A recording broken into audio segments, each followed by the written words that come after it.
Halo, halo, apa kabar Anda semua? Kita ngobrol dengan Bung Rocky di akhir pekan ini dan ini on the road ini karena Bung Rocky sedang di perjalanan dan melipir sebentar ya. Emang kayak Firly melipir gitu ke Manado. Ini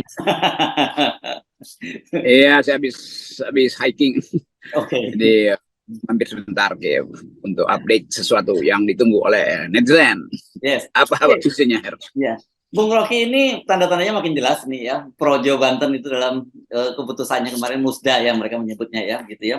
Itu memutuskan untuk mendukung Gibran berpasangan dengan Prabowo Subianto. Ini saya kira sebenarnya apa ya, kalau kita kan sudah mulai waktu itu lihat puzzle-puzzlenya gitu, ini kelihatannya menurut Anda memang puzzle-nya udah mulai disusun menjadi mosaik begitu, Bung Rocky?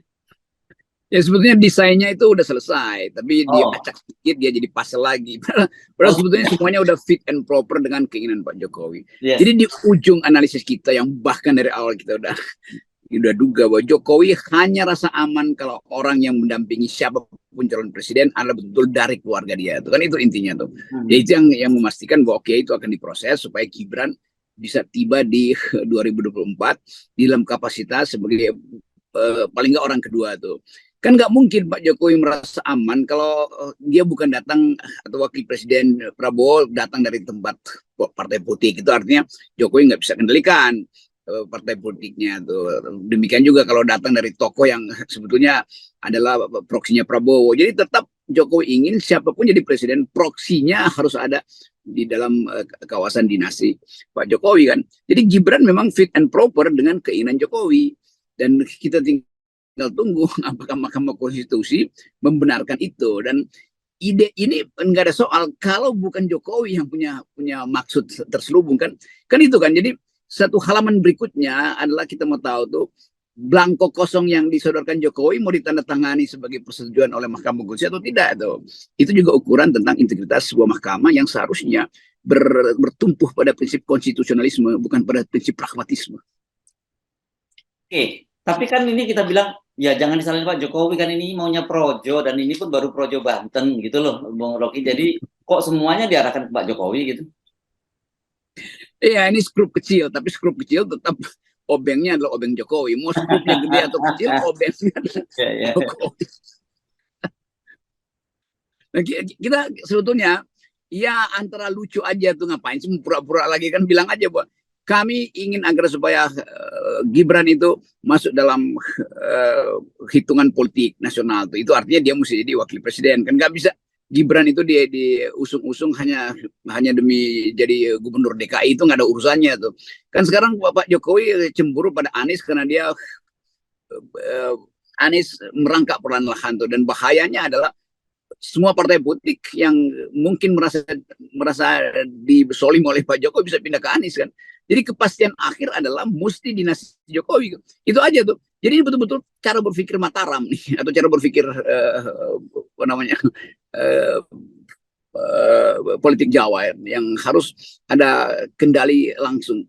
Dan kita tahu itu sebagai bagian yang buruk dari demokrasi. Tapi kita ngeluh-ngeluh, tapi kita tahu memang ya Jokowi nggak ngerti demokrasi, mau diapain kan? Kayak itu soalnya kita putar-putar di situ dan kita tiba pada kesimpulan ya udah, kita memang memiliki seorang presiden yang tidak paham demokrasi, yang dari awal kita udah sebutkan itu tuh berkali-kali saya sebutin. Pak Jokowi nggak paham demokrasi ya, Pak Jokowi nggak paham Pancasila ya, Pak Jokowi nggak paham keadilan sosial, macam-macam.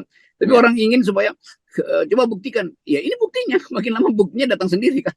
Ya, oke. Ini tapi kita bisa perkirakan ini pasti akan disusul dengan projo yang lain gitu. Meskipun kita dengar di kalangan internal projo sendiri itu mulai pecah juga gitu. Ada yang menginginkan pada Ganjar, terus ada juga yang mulai kecewa kok kelihatannya rezekinya cuma berpusat di ketua umum projo saja gitu ya, karena dia udah jadi menteri, kemudian adik-adiknya dapat posisi komisaris dan sebagainya gitu. Tapi kita tetap percaya bahwa projo itu bagaimanapun juga dikendalikan sepenuhnya oleh kepentingan Pak Jokowi lah gitu ya. Itu nggak mungkin ada variabel lain tuh di situ tuh, atau nggak mungkin ada faktor lain yang seolah-olah ya ini bukan kepentingan Jokowi. Itu satu-satunya faktor kenapa urusan usia calon wakil presiden itu dimajukan terus-menerus. Ya itu karena obeng yang dipegang oleh Jokowi itu masih berlaku untuk mengencangkan skrup besar atau skrup kecil kan. Nah ini fakta-fakta politiknya akan membatalkan apa yang dianggap bahwa oh, ini enggak, ini demi masa depan. Ya nggak mungkin itu itu demi masa depan pemimpin yang berikutnya. Pemimpin berikutnya itu 2024. Karena itu mesti ada keputusan sekarang tuh. Nah di situ kacaunya juga Mahkamah Konstitusi. Mahkamah Konstitusi boleh menerima semacam proposal atau judicial review hubung langsung dengan masa depan, bukan dengan masa kini. Nah Jokowi itu masa kini. Jadi kepentingan Jokowi ada di dalam proposal judicial review itu. Oke, mari sekarang kita ikuti dulu lah, kira-kira kita bayangkan Pak itu nantinya mosaiknya itu adalah yes seperti yang diharapkan ini bahwa Gibran itu akan jadi dorong untuk menjadi wakilnya Pak Prabowo. Kalkulasinya gimana ya, Bung Rocky ya? Pak Prabowo sendiri pasti langsung mau nerima ya kalau Gibran yang didorongkan oleh Pak Jokowi, karena kan Gerindra sendiri menyatakan bahwa calon presidennya Pak Prabowo itu akan dibicarakan, akan dikonsultasikan istilahnya dengan Pak Jokowi. Saya kira berlebihan tuh dari segi Gerindra. Kan Gerindra tetap siksak. Gerindra kasih sinyal bahwa oke, Pak Prabowo akan taat asas. Dia tidak akan membatalkan semua proyek yang dirancang oleh Jokowi. Tapi tentu akan ada beberapa proyek yang diefisiensikan itu. Itu dalil dari Gerindra tuh. Tetapi kalau udah menyangkut wakil presiden, itu bisa suara Gerindra tuh menganggap bahwa ini permainannya terlalu kasar, kira-kira begitu tuh. Okay. Nah, rakyat Indonesia selalu di ujung momentum bisa berubah pikiran tuh. Jadi itu juga yang mesti dihitung oleh Gerindra tuh. Siapapun yang ditempelkan di situ, poster Pak Prabowo dengan Pak Jokowi ada di mana-mana, orang masih menganggap oke, ya itu bagian untuk mengingatkan Pak Prabowo atau memperlihatkan konsistensi Pak Prabowo terhadap kepemimpinan Pak Jokowi. Itu bagus karena dianggap oke, Pak Prabowo sebagai junior karena dia cuma menteri terhadap seniornya tidak akan melakukan sesuatu yang frontal. Itu baik aja. Tetapi kalau pada akhirnya orang tahu bahwa Gibran itu memang disorongkan untuk mendampingi Pak Prabowo, pikiran publik bisa berubah bahwa Pak Prabowo akhirnya akan dikendalikan terus oleh Pak Jokowi. Kayak itu nggak fair sebetulnya kan. Dan saya kira Pak Prabowo mengerti itu. Jadi kelihatannya Gerindra ya akan sangat rentan untuk pecah itu. Ini kita kasih konsultasi aja. Karena publik tetap menginginkan ada jarak antara Prabowo dan Jokowi. Jarak itu tentu adalah jarak kebijakan. Nah kalau Gibran ada di situ nggak ada jarak lagi itu artinya pengaturan remote control dari Jokowi terhadap Prabowo kan. Itu juga menjengkelkan sebetulnya banyak pihak di Gerindra tuh. Tapi tetap kita anggap ya udah itu sebenarnya urusan mereka tuh. Urusan kita adalah demokrasi akan macet. Karena kalau begitu maka kedinastian itu diresmikan aja sebagai kultur politik Indonesia, hal yang buruk buat masa depan kan. Jadi kita mau lihat satu persatu tuh para analis akan benar boleh iya boleh aja karena ini kan pilihan rakyat iya, tapi pilihan rakyat yang dipilihkan secara tidak konstitusional oleh Jokowi. Ya, saya kok membayangkan begini ya, andai katakan karena Pak Prabowo akhirnya menerima juga Pak, menerima Gibran sebagai sebuah pilihan terbaik, dan saya kira mungkin dengan menerima Gibran itu dia berharap semua resourcesnya Pak Jokowi sebagai presiden itu ya, artinya resources politik ini mulai dari birokrasi pemerintah, dari Polri, TNI, bahkan KPU semua dikerahkan untuk memenangkan pasangan ini, katakanlah menang gitu. Tapi buat elektabilitas partai, saya kira ini para caleg dari Gerindra pasti akan ketir-ketir karena gelombang penolakan pasti akan sangat besar itu kalau terjadi hal semacam itu, terutama dampaknya pada para caleg-caleg di daerah-daerah tertentu itu. Ya juga buat Gibran itu akan jadi kaku dalam pemerintahan kan.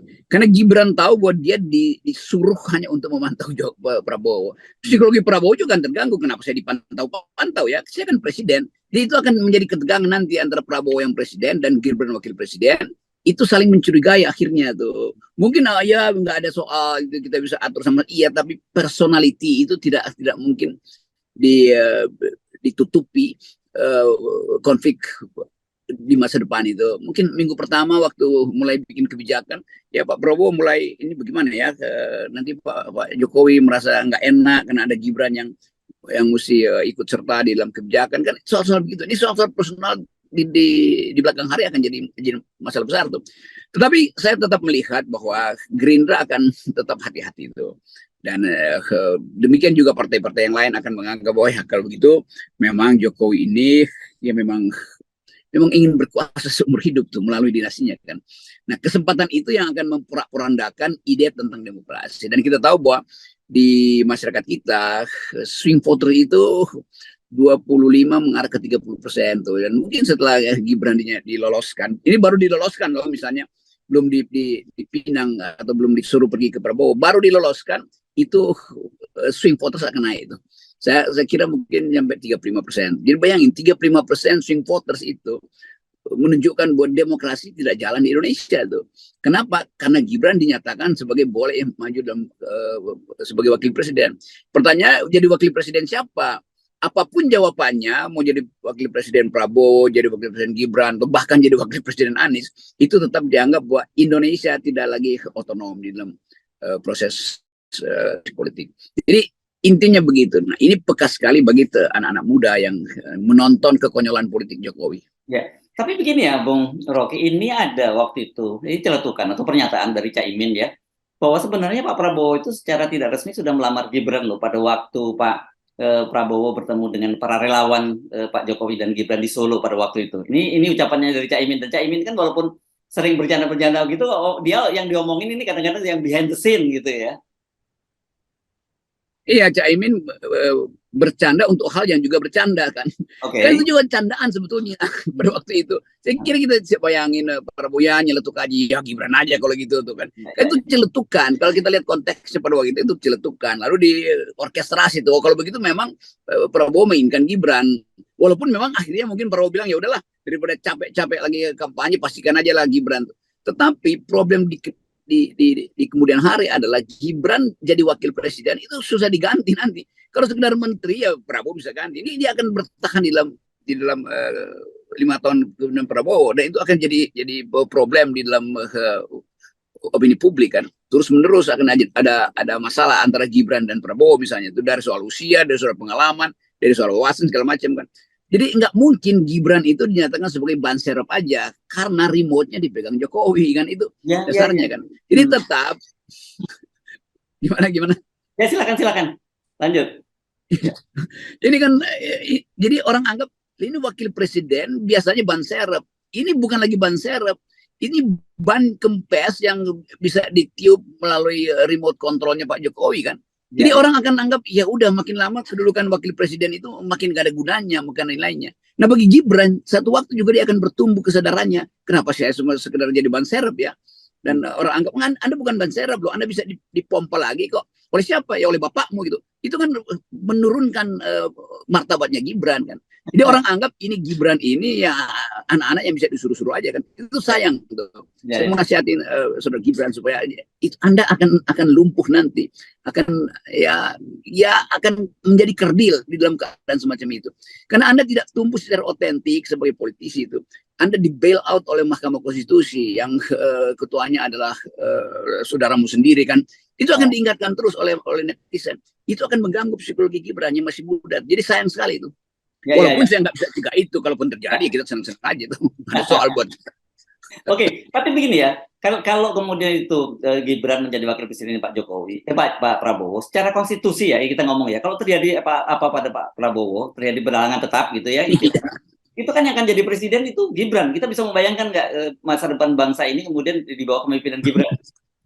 Saya nggak mau bahas itu, walaupun kita sudah tahu sebenarnya ada skenario gitu, kita kurang etis lah bahas itu kan. Kalau terjadi sesuatu ya memang itu intinya. Tetapi saya kira itu juga disadari oleh Gerindra, cuman Gerindra kan nggak mau ngomong tuh sama seperti. Tapi memang banyak orang bertanya ini strategi apa ini? Strategi junior mengganti senior, atau strategi bahwa udah dipastikan akan ada kedaruratan karena soal kesehatan atau soal apapun yang ada pada Pak Prabowo. Tapi kita nggak mau sentuh itu sebetulnya, karena itu terlalu konspirasi cara berpikir itu. Walaupun fakta itu sebetulnya yang ada di depan. Kan orang berpikir ngapain ditaruh Gibran ya? Ya tentu Jokowi merasa bahwa ya bisa aja terjadi sesuatu tuh. Dan kita ngomong konstitusi, bukan konspirasi. Itu yang kita mau coba pisahkan. Memang secara konstitusional ya memang akan terjadi begitu. Tetapi memasang dia hari ini itu artinya berpikir konspiratif kan. Ya betul. Oke, tapi bayangkan ya kalau kemudian Gibran diputuskan, saya kira mungkin ini Pak Prabowo juga akan kesulitan untuk mendapatkan partner koalisi ya, kecuali dengan kekuasaannya Pak Jokowi ya. Dan ini pasti akan terjadi juga pelarian, dan dalam hal ini berarti posisi Ganjar yang dalam kalkulasi ini makin menguat, tapi juga ada kemungkinan juga Anies akan makin menguat kalau itu terjadi. Saya kira itu konsepnya begitu. Kan orang melihat ini nggak normal nih. Politiknya Jokowi itu melalui Gibran yang ditempelkan sebagai perangko untuk amplopnya Gerindra, itu orang akan berpikir begitu. Dan orang selalu merasa, oh, kita kok dihina ya akal sehat kita ya. Masa begitu cara berpolitik Jokowi. Jadi orang akhirnya mencari alternatif lagi itu. Pada saat yang sama AHY dan Anies itu naik elektabilitasnya justru karena menunjukkan politik yang rasional kan itu intinya tuh. Jadi kita mesti bayangkan misalnya PDIP juga akan merasa ini gila bener ya kalau begitu dari awal Megawati aja yang jadi wakil presiden Prabowo kan lebih masuk akal sebetulnya kan, itu satu putaran selesai itu. Jadi banyak betul hal yang konyol, dan kekonyolan itu kita nggak akan kita kurangi, makin konyol makin bagus tuh supaya perubahan lebih dipercepat. Ini kekonyolan ini. Jadi kalau tanya bisa nggak terjadi perubahan politik sebelum pemilu, bisa. Apa penyebabnya? Kekonyolan. Ya. Saya kira kan begini ya, bukan kita yang konyol ya, kita menganalisis kekonyolan karena ini faktanya diperlihatkan oleh Projo dan kita tahu kan Projo seperti apa gitu.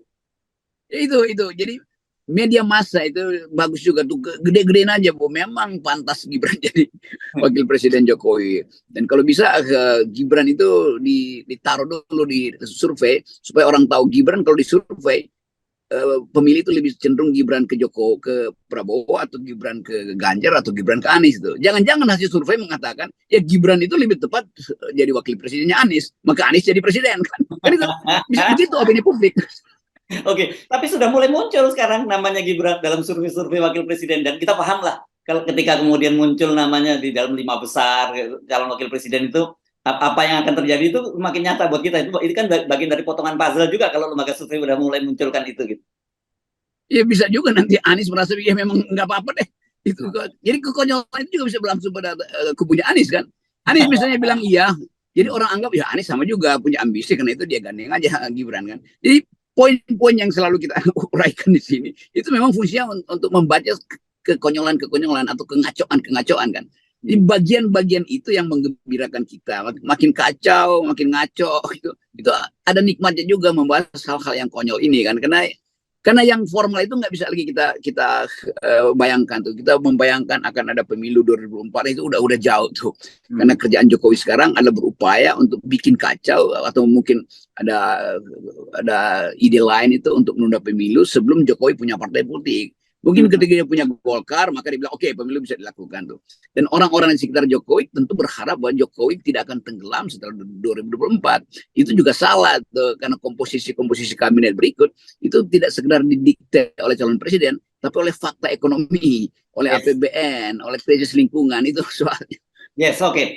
Tapi kalau kita tunggu ya, ini kan baru dimulai dari Banten nih, musdanya dari Projo gitu ya. Biasanya dimulai dari pinggiran. Kalau kayak bubur kan gitu dimakan pinggirannya dulu, bubur yang panas itu nanti baru ke tengah, nanti baru DPP yang akan, baru pimpinan pusatnya Projo yang akan mengumumkan soal itu ya. Kita tunggu saja ini Bung Rocky, karena kan waktunya juga artinya tidak terlalu lama lagi, juga harus orkestrasinya udah mulai sekarang di sana. Sudah ada nada yang dibunyikan dari arah Banten gitu. Iya, kita ucapin selamat makan bubur di atas kertas tisu gitu. Oke, orang itu 60%. Oke.